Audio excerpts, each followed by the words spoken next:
የህዳሴ ግድብ ሁላችንም እንደምናቀው ለረጅም ዓመታት በጥናት የነበረ እሱን የካደም አካሄድ የለንም። ብልጽግና ፕራግማቲክ የሆነ በተለይ በትውልድ ቅብብሎሽ የሚያምን ፓርቲ ነው።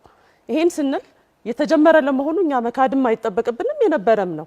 ነገር ግን የፕሮጀክት አፈጻጸም እና የፕሮጀክት አመራር ሂደቱ ግን በጣም የተበላሸ መሆኑን የኢትዮጵያ ህዝብ የሚያውቀው ነው።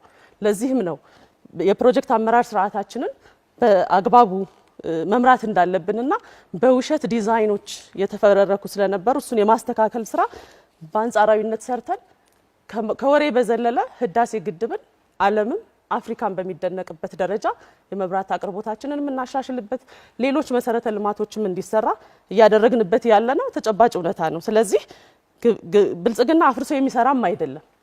በተለይ ያለው ላይ የመገንባት የተበላሹትን የማረም የማረቅና የማስተካከል ሂደትን የሚከተል ፕራግማቲክ ፓርቲ መሆኑን ልብ ማለት ያስፈልጋል።